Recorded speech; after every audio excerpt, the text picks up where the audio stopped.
মনে করেন এখানে একটা বার আছে, ঠিক আছে? এই বার বার তো না, রিজিড যে দেয়াল আছে সেটা, দেওয়ালটা আছে এরকম ভাবে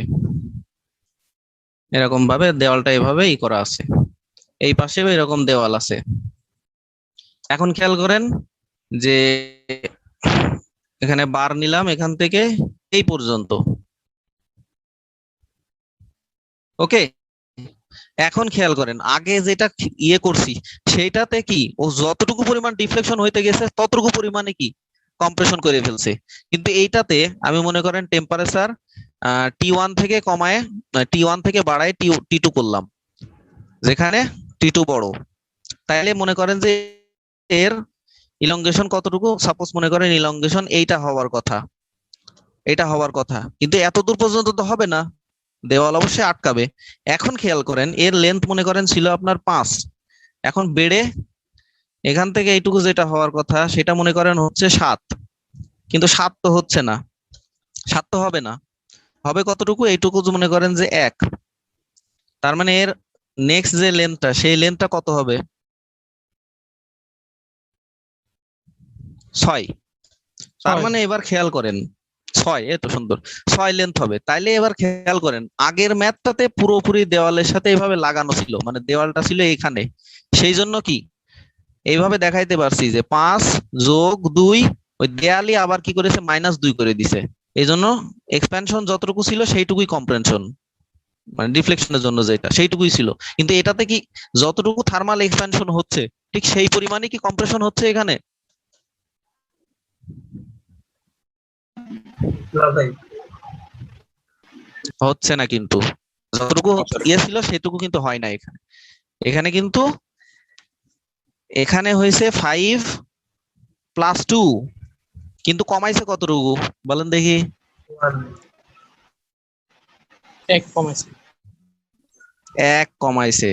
এই দেখেন খুবই ইম্পর্টেন্ট জিনিস কিন্তু এটা, +2। আমি কিন্তু এই জন্যই খালি ওই 7 আর 6 এইভাবে লিখতেছি না, আমি 5-এর সাথে 2 যোগ করতেছি, আবার সেখান থেকে 1 বিয়োগ করতেছি, এটা কিন্তু প্র্যাকটিক্যালি বোঝানোর জন্য বলতেছি। দেখেন এই যে 2 বাড়লো, এই 2টা বাড়ছে কিসের জন্য? এই 2 হলো থার্মাল এক্সপ্যানশন ডেল্টা টি, আর এই যে 1 কমছে না, এই 1 কি কমছে? কম্প্রেশন। সেটা কিসের? লোডের কম্প্রেশন, লোডের মাধ্যমে কম্প্রেশন। তার মানে কি এখন খেয়াল করেন কোনো কিছুতে যখন স্ট্রেস আসে সেটা কিসের মাধ্যমে আসে? অবশ্যই লোডের মাধ্যমে আসবে। যদি আপনি এই পি লোড যদি এই বরাবর দেন তাহলে নিজের থেকে ও ইন্টারনালি যে রেজিস্ট করবে সেটা হলো কি স্ট্রেস, এটা কি হবে টেনসাইল স্ট্রেস। আর আমি যদি পি যদি এইভাবে দেই কম্প্রেসিভ দিই তার মানে সেটা হবে কি কম্প্রেসিভ স্ট্রেস। তো আগের ম্যাথে যে আগে যে এক্সাম্পলটা আমি দেখাইছি আগের পেজে, সেটাতে কি ছিল, এইখানে ছিল আপনার দেওয়াল, এইখানে ছিল কিন্তু দেওয়াল, তো সেই দেওয়ালটা কি যতটুকু বাড়ছে ততটুকুই কমাই ফেলছে, তার মানে পুরোটাই থার্মাল স্ট্রেস ছিল। স্ট্রেস অফ টি সমান সমান কি ছিল? Alpha of delta T, alpha ই ডেল্টা টি, ইকুয়েশন দিয়ে যেটা আমি বুঝাইছি। কিন্তু এখানে কি যতটুকু পরিমাণ হয়েছে ঠিক ততটুকু পরিমাণে কি হবে? এই 2 যে পরিমাণ এক্সপেনশন হয়েছে ঠিক সেই পরিমাণে কি হবে? না ভাই, এর যে স্ট্রেসটা হবে সেটা কি, হ্যাঁ কোনটার জন্য হবে এর স্ট্রেসটা? +1।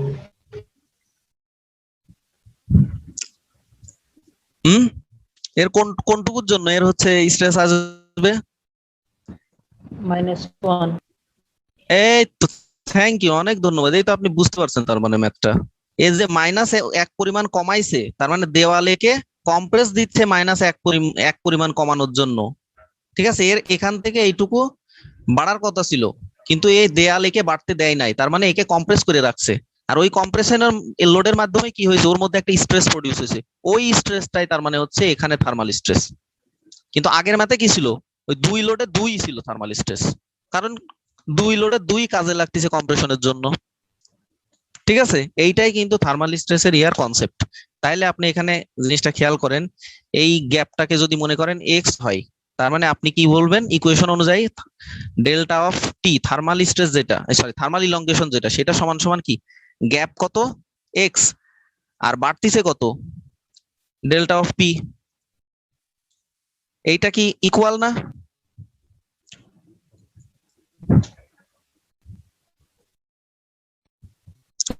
ইকুয়াল।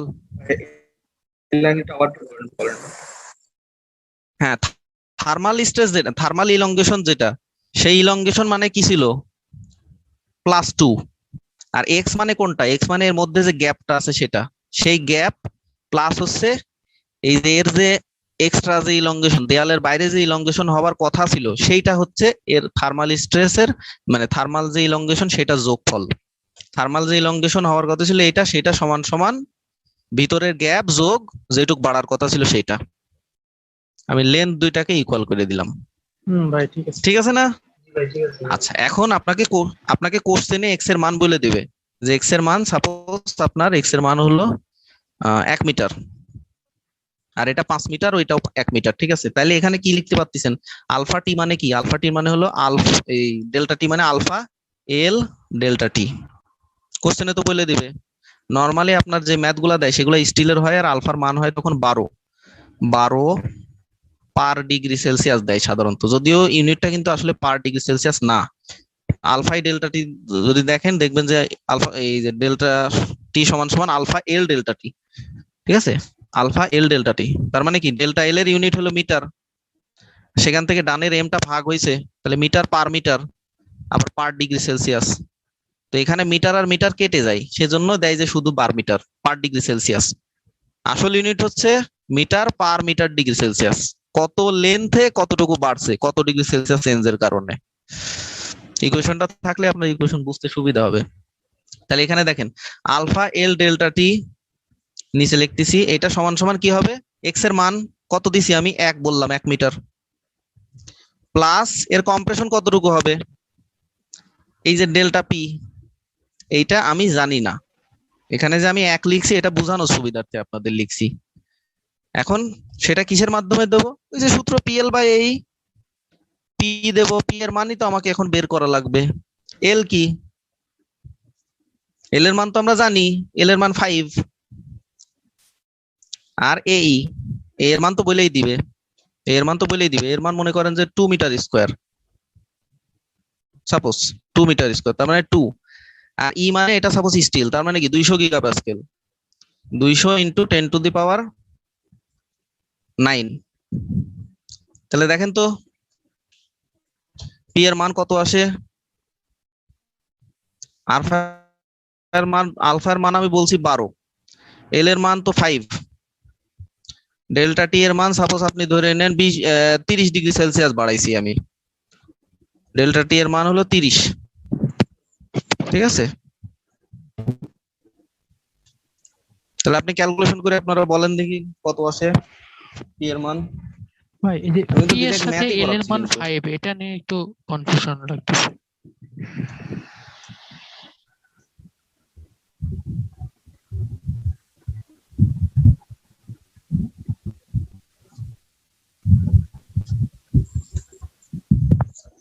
আপনি কোনটার কথা বললেন?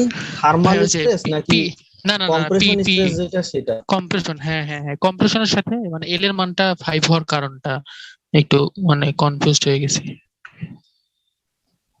কারণ এই তো দুই দেয়ালের মাঝখানের লেন্থ আপনার 6, তাহলে ওই 6 এর জন্য সে কম্প্রেস করবে না?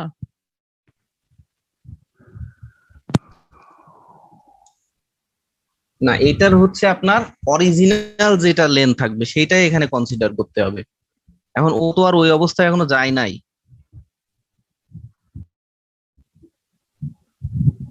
আপনি যেটা বলতেছেন ওটা তো, ভাই ও তো দেখেন, এখনো ওই ওই অবস্থায় যায় অবস্থায় নাই। যাওয়ার পরে তো আপনার কম্প্রেসিভ স্ট্রেসটা কাজ করবে, আর ওই 5 এর জন্য আপনার থার্মাল ইয়েটা কাজ করবে, ইলংগেশন যেটা।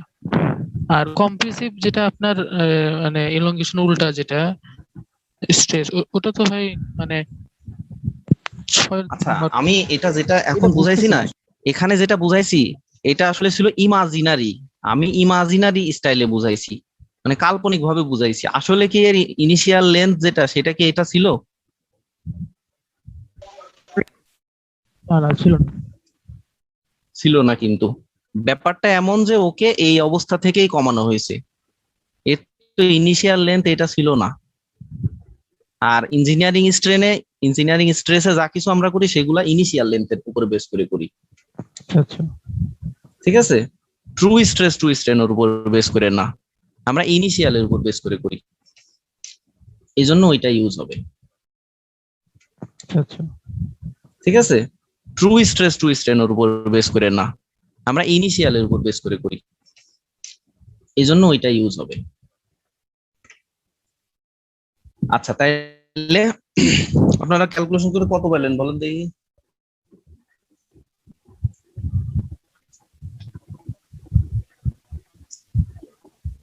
আচ্ছা, আপনাদের একটু বলে দিই, এটা হলো 12 হলো মাইক্রো মিলিমিটার, হ্যাঁ, মাইক্রো মাইক্রো 12 ইন্টু 10⁻⁻6। দেখি কে আগে বলতে পারেন।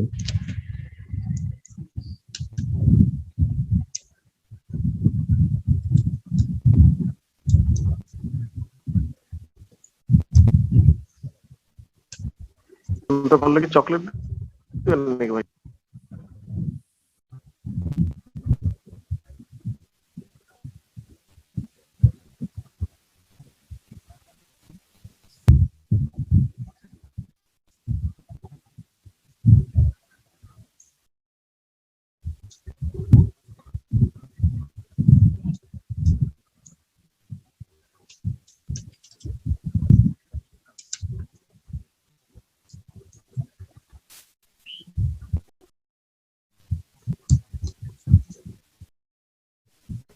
জি ভাই, বুঝতে পারছি।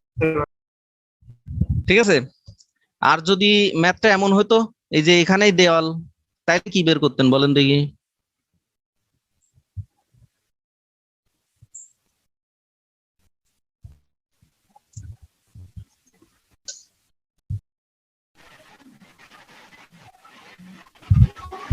পুরোটাই থার্মাল ডিফরমেশন। আর কেউ?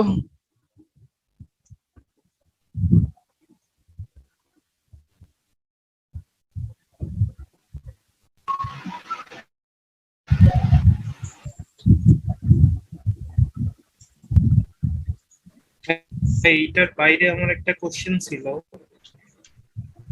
হ্যাঁ, বলেন বলেন। বলতেছিলাম আগের যে ম্যাথটা সেটাতে আমরা রাইট সাইড লেফট সাইড দুইটাতেই এলongation নিছিলাম, তো এখানে তো একটা সাইডে নিলাম। কোনটার?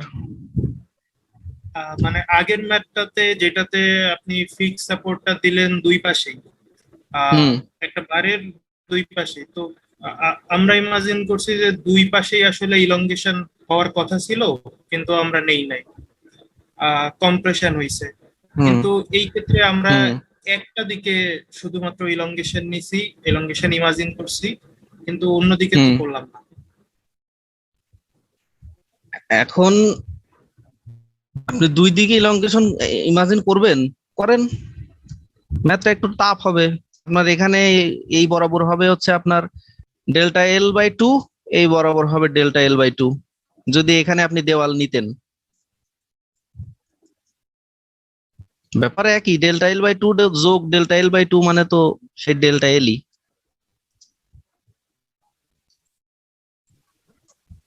ঠিক আছে, জি ভাই। এটা আর কি আমি বোঝানোর সুবিধার্থে করছি। আমি দুই পাশে দুইটা বরাবো, আমি বারবার খালি এদিক দেখাবো এদিক দেখাবো, এখানে এইটুক এখানে এইটুক, বুঝতে গেলে আপনাদের টাইম চলে যাবে। ভাই অ্যাকচুয়াল ক্ষেত্রে আসলে দুই ওর দিকেই থেকে হয়, এইভাবে এক পাশে মানে আমরা দেখাইলে, কি হিসাবে সুবিধার জন্য হ্যাঁ তা এক তো পাশে অবশ্যই নিচ্ছি। দুই দিকেই তো হবে, এক পাশে নিচ্ছি আর কি, অ্যাকচুয়ালি তো দুই দিকেই হবে। কিন্তু আপনি যদি দেখা যাচ্ছে এরকম ভাবে রেখে দেন বারটা, এই পাশে ফিক্সড আর এই পাশে ফ্রি, তার মানে তো এইবার তো শুধু এইদিকে ইলংগেশন হবে, কারণ এই পাশে যাইতে পারতেছি না, এইদিকেই যাবে শুধু। আর যদি দুই পাশেই বার রেখে দিতাম, সাপোর্ট রেখে দিতাম, তাহলে কি হতো? ডানেও কিছুই সরতে চাইতো, বামেও সরতে চাইতো, ওভারঅল দুই দিকেই। কারণ আমি ম্যাথ বোঝানোর সুবিধার্থে এইদিকে অর্ধেক যাবে এদিকে অর্ধেক যাবে, আমি এক পাশের অর্ধেক বাদ দিয়ে ডানে অর্ধেক যোগ করে দিছি। কারণ আপনাকে যদি বলে যে এই ডানে এ থেকে বি পর্যন্ত লেন্থ, বিটা কতটুকু এক্সটেন্ড হবে, তখন আপনি বের করবেন কতটুকু, ওভারঅল যা বের হয়েছে তার অর্ধেক অ্যান্সার লাগার সময়। কি বুঝতে পারছেন? জি ভাই, বুঝতে পারছি। এই তো, প্রশ্নটা কিন্তু আপনার খুব সুন্দর ছিল, কিন্তু খুব কনসেপচুয়াল কোশ্চেন। অ্যান্সার লাগার সময় অনেকে কিন্তু ওই যেটা এল বেরোইছে সেটাই দিয়ে আসে, যদি আপনার ওই বি পয়েন্টের ইলংগেশন চাইতো, যে এই বারের ইয়ে অনুযায়ী দেখা যাচ্ছে বারটা সম্পূর্ণভাবে আপনার রিজিড না, বারকে ফোর্স দিলে বার কিছুটা সরবে, এমন ব্যাপার, ঠিক আছে। তখন কিন্তু দেখা যাচ্ছে যে আপনার ওই অ্যান্সার অনেকে ওই যেটা ডেল্টা এল যেটা পাইছে সেটাই দিয়ে আসবে, কিন্তু আসলে কিন্তু ডেল্টা এল হবে না, হবে ডেল্টা এল বাই 2, কারণ এ এর দিকে অর্ধেক যাবে, বি এর দিকে অর্ধেক যাবে, যদি সেম ম্যাটেরিয়াল হয়, ব্যাপারটা কনসেপ্ট যদি সেম হয় যে এও যতটা রিজিড বিও ততটা রিজিড, তাইলে মানে কোশ্চেনটা কিন্তু খুব খুব সুন্দর ছিল, খুব কনসেপচুয়াল কোশ্চেন করছেন আপনি। আচ্ছা, আর ডানের দিকে যদি শুধু ফ্রি এক্সপেনশন হয়, একজন তো বললেন বইয়ের জিনিস, আমি একটু প্র্যাকটিক্যালি শুনতে চাচ্ছিলাম,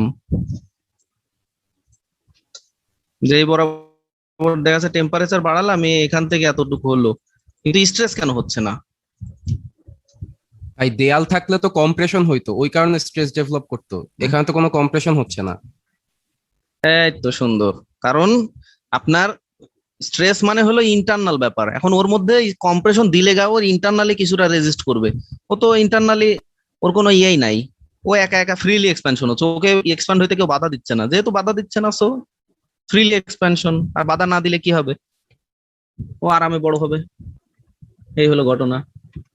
সুন্দর, তাহলে এই মোটামুটি থার্মাল স্ট্রেসের ব্যাপার, এই ম্যাথ গুলাই আসার মতো আছে, এর আগে আসছেও একটা এক্সামে, আর থার্মাল স্ট্রেস নিয়ে প্রায় এখন বুয়েট এক্সাম কোশ্চেন দেয়, আপনারা এই ইয়েটা ভালো করে করবেন, ম্যাথ গুলো ভালো করে প্র্যাকটিস করবেন, এই যে স্পেশালি যে এই কেসগুলো দেখালাম এই কেসগুলো আপনারা একটু করবেন, আমার মনে হয় আপনারা থার্মাল স্ট্রেসের এই কেসটা প্র্যাকটিক্যালি বুঝতে পারছেন।